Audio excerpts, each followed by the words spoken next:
Boom! What is up, Waves Capital? It's Royce Jacob. Welcome back to the channel. In this video, we're going to be talking about why this upcoming week is somewhat of a make it or break it type of week for the markets. We will, of course, be taking a look at a few charts today. The first of which is Bitcoin. We will also be taking a look at the S&P 500 and NASDAQ because those are the two kingpins of the US equity markets. Therefore, their price action will heavily dictate that of the entire market. And maybe at the very end of the video, we'll take a look at Riot Blockchain as well, just because it's been a while since we covered it. So stick around to the end for that if you're interested. But the three primary charts we're going to be looking at today are Bitcoin, the SPY, and the triple Qs. Okay, the price action of these three assets, once again, will very heavily dictate that of the overall market. And considering technicals have become increasingly relevant as the news cycle slows down, as the Fed is on their break over the month of August, technicals matter. And right now, a lot of charts are nearing some very critical lines of support that, if broken, could absolutely signal some red flags. Okay, so I'll be spending a decent amount of time on the charts today, but fundamentals, of course, still matter more than technicals because there is still a lot of capital on the sidelines, and a lot of that institutional capital that's sitting on the sidelines is waiting for the green light to re-enter the market. And this week will be very telling as to if it should enter back in the market or not. Okay, the big thing every single investor, every single institution, every hedge fund is watching out for this week is the Jackson Hole Fed meeting that is happening on Friday. So I'll be reading over this short article. You know what, honestly, we can just read over this right now because I only have a few paragraphs just to brief you guys on what this is and why this is important. And then I will expand on our fundamental arguments, at least mine, by reading over the macro analysis. Won't spend too much time here, but this really summarizes my thoughts on the overall market environment right now and many of the moving pieces that are in play and what my thoughts on those macro factors are. And then we'll dive into the charts and just spend the rest of the time talking technicals. Okay, so let's just get straight into it, you guys, and read through this. The Federal Reserve keeps telling the market it's serious about conquering inflation, even if that means damage elsewhere. But the market is still having a hard time taking it seriously. So it will be up to Fed Chairman Jerome Powell next week to press the case further. The central bank leader will address his colleagues Friday at 10 a.m. Eastern time. So we're gonna wake up. We are gonna close out this week but enter the trading day on Friday with this news. And I will summarize my thoughts after we read through this. But at the Fed's annual symposium in Jackson Hole, Wyoming, pretty much, I have to feel like that's more of just a hiking trip, and they'll probably just drink and do some fun stuff up there. So, if they're in a good mood, that could be good, and that could bring some optimism to just their overall sentiment around, maybe we'll take our foot off the gas a little bit because Jackson Hole's just so freaking beautiful. So that's absolute speculation, kind of just joking there. But yeah, this is definitely more relaxed than their typical Fed meetings, of course. This year's focus of the Kansas City Fed-sponsored event will be reassessing constraints on the economy and on policy. Okay, so I do believe that this will be good news for the markets, especially considering we did see that slowdown on Friday, which is why, this picture is in front of us. Is the bear market back? Was this just a bear market rally?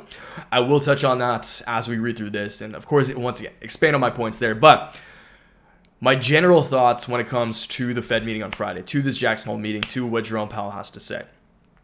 Inflation cool down, that's a good sign. Month-over-month inflation is cooling. We'll cover that in what we read right after this.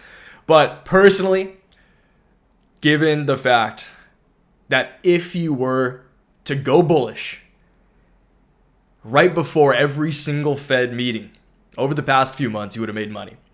And once again, the macro conditions have gotten better. Things have lightened up objectively. Once again, just from an economic perspective. And I personally think that, especially in the case of the markets take a little bit of a tumble over the course of the week or just go flat, I do think that this meeting will act as a booster for the markets as opposed to tamper them down. Okay? So let's expand on some more fundamental points, and then once again, we'll dive into the charts and just spend the rest of the time on the charts. Okay? Is the bear market, once again, this is from my macro newsletter that I just sent out on Friday. Is the bear market on, it's because, one more preface, sorry, because the markets, if you guys are not aware yet, I'm sure most of you are, absolutely tanked on Friday. Okay, so is the bear market still in play, or is this just a short-term correction following an overly optimistic rally that may have gotten a bit too ahead of itself? Following the Q2 earnings season that we've witnessed over recent weeks, it's evident that companies are in much better shape than many expected them to be. And although forecasts definitely weren't great, they weren't bad either. Yes, the Federal Reserve will continue to raise rates, but based upon July's CPI data, it's pretty clear that inflation is cooling and consumer demand has fizzled on many fronts. This is exactly what the Fed wants. Considering they haven't necessarily done a great job of doing their job in the past, I wouldn't be surprised if they already begin to slow rate hikes to make it seem as if they had already solved the majority of the issue. Time will tell. Next meeting is in September because once again, they take August off. That said, they are having their little August getaway, their little vacay, where they will discuss things and pretend like they're working. They aren't going to be working. But this is important, and again, every investor, every institution, every hedge fund with mass amounts of just cash stacks sitting on the sideline, dry powder ready to deploy, are watching out for what the Fed has to say, and not necessarily exactly what they say. And this applies to pretty much every Fed meeting. It's more the tone they use when it comes to the future. Okay, it's the tone they speak with, not exactly what they say. Okay, so I know this is turning into a macro newsletter, but I do understand that these past few days of price action may be worrisome to some of you. So I wanted to address all of these points right up front. And actually, we don't. I was going to look at the NASDAQ on TradingView, but we'll just get it out of the way now because I did cover this in the newsletter as well. So NASDAQ is the index, which is the benchmark right here for large cap US growth stocks and tech stocks, of course. And as of today, on Friday, which is going to apply today as well, as of Friday, going into the new week, the triple Qs have retested previous macro resistance as new support, orange right here. So the NASDAQ did break above this line of overall resistance on the downtrend, very bullish, saw a little move up, came down on Friday, perfectly retesting previous macro resistance as new support. TA 101, we always talk about that, right? So came up, saw a little pop, come back down, retesting that trend line right there. And on top of that, there is also the previous line of resistance on a short-term ascending channel, which is these two green lines right here. Previous short-term resistance on the uptrend that is coming into play as new support as well. So right here at this intersection, a lot of support. And that in itself is bullish. Still setting a higher low on the uptrend. High, low, higher low, higher high. Maybe setting in a higher low. Of course, you guys, once again, it's always possible for us to come back down.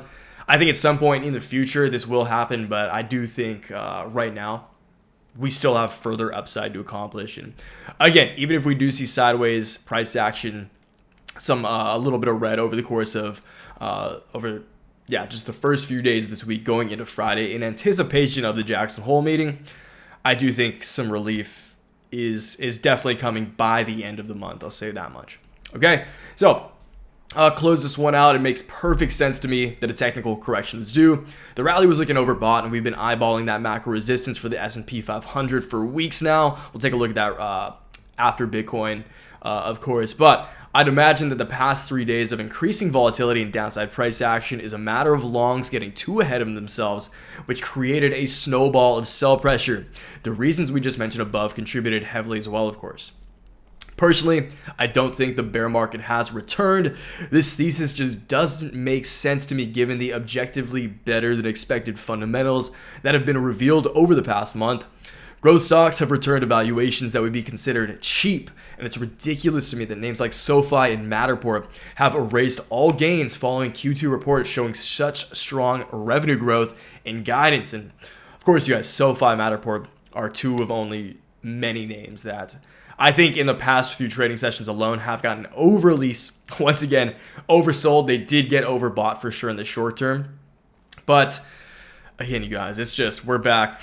We're really back to just the rip and dips, huh? But again, the fundamentals have gotten better. SoFi is a great example. Like their earnings report was insanely good, and it's great. Like there, that's such a good example of like a great value stock, or not value stock, like a value stock or a stock with a company with value stock characteristics with hyper growth stock small cap like price action. Okay, so SoFi, just throwing that out right now. SoFi and Matterport, my two favorite plays from a longer term perspective, or like medium to long term perspective right now in the market. So, but this is just a testament to the fact that there's still uncertainty, over leverage, and lack of rationale present in these markets. Unfortunately, those characteristics may take a while to dissipate. All of that said, I don't think the party is over just yet. Closing notes right here, you guys. And I made the decision to capitalize on some significant corrections that we're seeing in a few of our larger positions today. Thankfully, we were hedged, so I had some extra capital to deploy. And that's what's important, you guys. That's a PSA as well. I've been saying that over the past couple of videos. When we see rallies, especially in this macroeconomic environment, money is no longer being deployed into the system by the Fed. Actually, the contrary. But the market's not what it used to be, right? So there is part of me that does feel like, you know, just buy the dips, sell the rips. That's probably going to happen a lot in this market. But personally, again, I do still think many growth stocks, many of our gems that we've talked about a lot here on the channel, have further upside mean reversion to accomplish. They've been oversold beyond the point of justification. And especially even though they did bounce back over the past week or two, over the past couple of weeks even, just the past few days have erased so many of the gains beyond the point of justification once again. And yeah, I'm still bullish on many of the plays that we talked about, even though it can be easy to get a little dismayed after a few days of red, okay? So before we dive into the charts, plug time. If you guys want my daily newsletters, right? A few of these every day. After this, of course, I did go into my trades because this was a trade alert newsletter that turned into a macro newsletter. But I felt all of this was important to address in the moment during the actual market hours. So if you want these newsletters from me, if you want a complete breakdown of my entire portfolio, you want to know which call options I have on SoFi, Matterport, all of the growth stock names that I'm bullish on. I think I have like 15 different call option plays in the portfolio at this given moment. So if you're interested in that, join Waves Capital for real. Step up your trading investing game. Take it seriously. $15 a month, $40 for every 3 months. You can even try it for free if you want. Always unsubscribe. You can always, of course, you can always unsubscribe, but I trust you will be sticking around. Once again, if you want to join the winning team, then I welcome you in advance. That link is the first link in the description box down below. And if not, no worries at all. You're lost. Okay, so all of that said, let's dive into the charts. Take a look at Bitcoin. We'll take a look at the S&P 500. And then, as I said in the beginning, we will close it out with Riot. I'll just give you guys my brief thoughts there. Okay, so Bitcoin is currently near the bottom of overall support on the uptrend following this massive sell-off. And I do have 916 labeled here. Actually, in my previous price targets newsletter and in some of the upcoming price targets newsletter, which is where I just take screenshots of charts on our plays and talk about price targets. 916, which is just like three weeks out from now, 3.5 weeks, just under a month out from now. That is a very significant options expiration date. This also comes right before the September Fed meeting, which I believe is on the 20th. And this will be a we're going to see a lot of volatility around mid-September, okay? I'm pretty confident in that. So 916 is kind of the focus I have right now.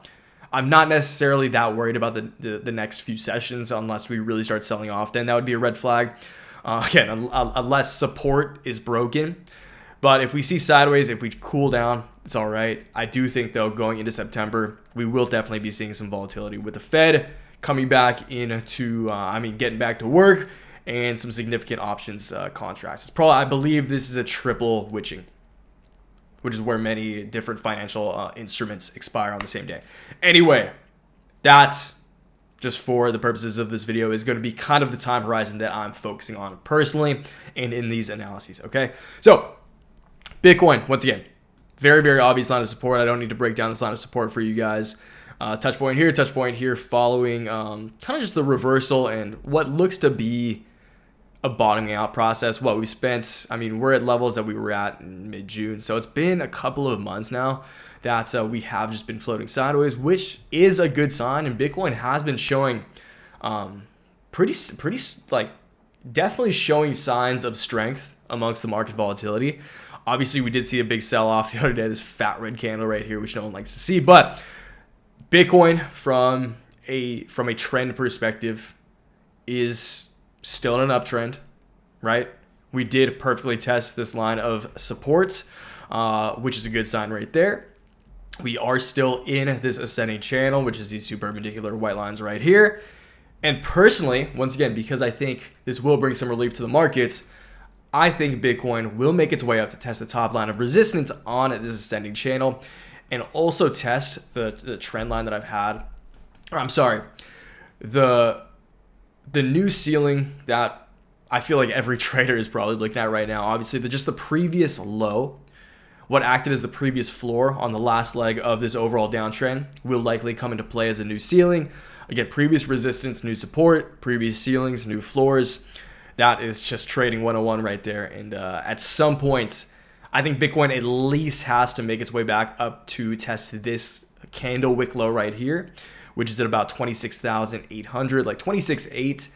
But ultimately, because that was just a candle wick down, I never really like considering really putting a lot of weight on single wicks like that. There was more touch points here. This is really where we saw that big daily candle down for the first time at the beginning of the massive sell-off. And I do think Bitcoin will reclaim $28,000 over the coming month. Okay? Again, if we break support, this could all go down the drain. If we break this and actually close a daily candle below this white line of support on its ascending channel, things could get dicey, and I will have to flip bearish from just a rational, objective perspective. But right now, we're still in an ascending channel, and I do think Bitcoin will make its way back up here. Let's take a look at the SPY, and we'll close it out with Riot. All right, so SPY real quick, just because SPY very similar to NASDAQ. So right here, we were looking at this for so long. This was so obvious to kind of everyone right here. And this is also why I established a pretty significant hedge position against the S&P, is because it perfectly tested overall resistance. So SPY's all-time high beginning of this year. Next touch point here on the bounce just before April and late March, creating an overall line of resistance on the downtrend, or line of resistance on the overall downtrend, I should say. And we perfectly, to the T, like on the dot, tested that. And right now, it makes sense to me that we are seeing a little pullback. Again, got very overbought, especially for the S&P 500. And I would be surprised, honestly, if the SPY does come down a little more. That's why, again, I won't be too worried in the case that stocks pull back a little further, because the SPY needs to pull up. Looks like it wants to pull back a little more. Maybe we come over here, retest this previous ceiling. Obviously, again, significant ceiling over here, significant ceiling here. Broke above that, saw a nice little rip over the course of like 4 days, 4 consecutive days, 5 days actually right there.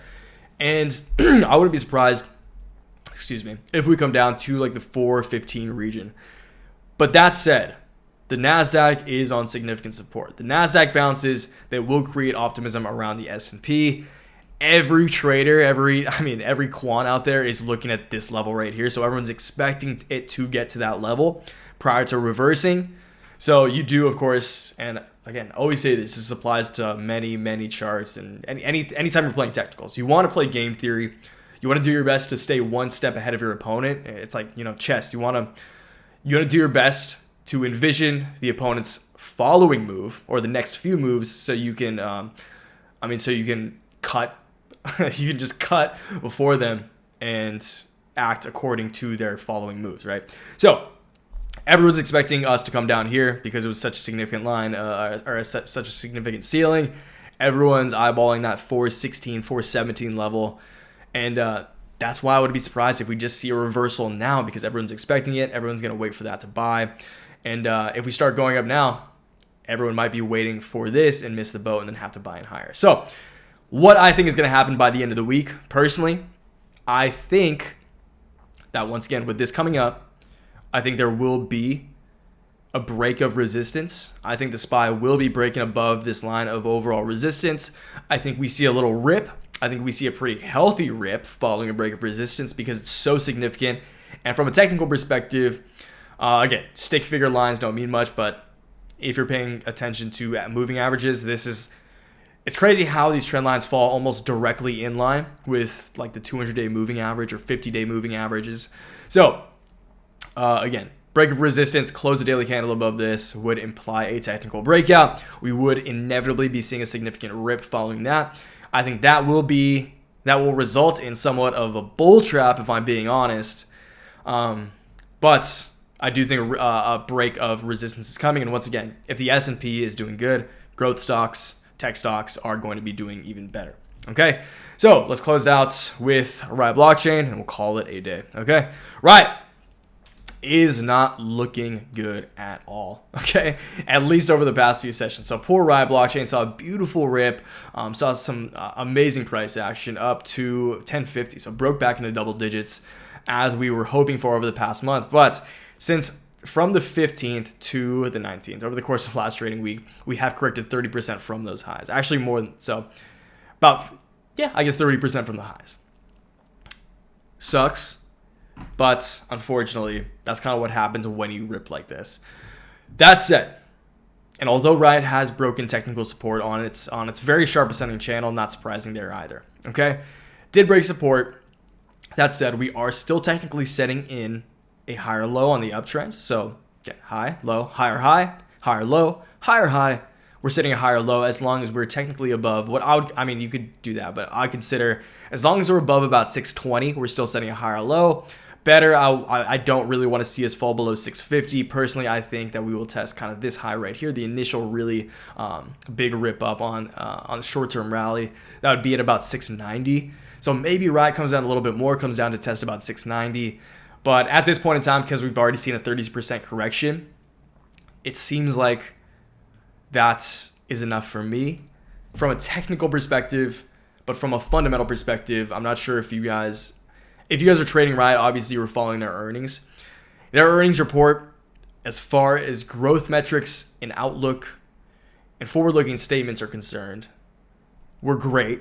But their EPS, which is their earnings per share, fell extremely short and was actually very, very disappointing even to me, if I'm being completely honest. It was due to just their assets depreciating, their portfolio depreciating. Bitcoin goes down there. Obviously, they do technically lose money because that is on their balance sheet. So that's a massive factor right there. Just Bitcoin going down is bad for any company holding Bitcoin. Obviously, Bitcoin miners are holding a lot of Bitcoin. That's a big part of their balance sheet, as it should be. But that is the primary catalyst for their losses. It's very unlikely to me that their upcoming earnings report in a few months will be worse than this.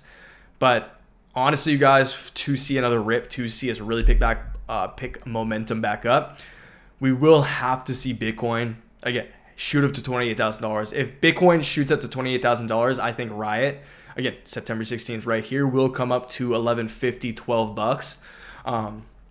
But of course, the price action of Riot, the price action of Coinbase, the price action of Bitcoin miners overall is ultimately very, very heavily dependent and just trades kind of at a multiple of what Bitcoin and the NASDAQ trades at. So again, you guys, a lot of moving pieces. I'm just excited to see how this week plays out. And if you guys, once again, want to follow the journey on a day-to-day basis, have been slowing down the YouTube videos a bit. But again, that's just because times are a little slow. And I really enjoy writing the newsletter. So again, if you want to join Waves Capital, if you want to join the winning team, if you want to, of course, never encourage you guys to directly copy my trades. But if you agree with the sentiment I explain in my newsletters, if you agree with my rationale, then establish some positions for yourself, whichever make the most sense for you personally as a trader, that suit your own trading style the best. And yeah, that's really the point of Waves Capital, is to not tell you guys what to do, but to hopefully teach you guys so you can learn from my successes and my failures as well. Okay, so that's a video, you guys. Let me know in the comments down below what you think about the markets right now, what you're expecting in the week ahead. If you're stoked on Render, because Render is significantly outperforming the majority of the crypto markets right now. So shout out to the OG, shout out to the #1 crypto pick of 2022. And yeah, just let me know in the comments downstairs anything you want to share with me, because I always love talking shop. So catch you guys downstairs in the comments below, and I'll catch you next time. Until then, always remember, take action, make waves. Peace.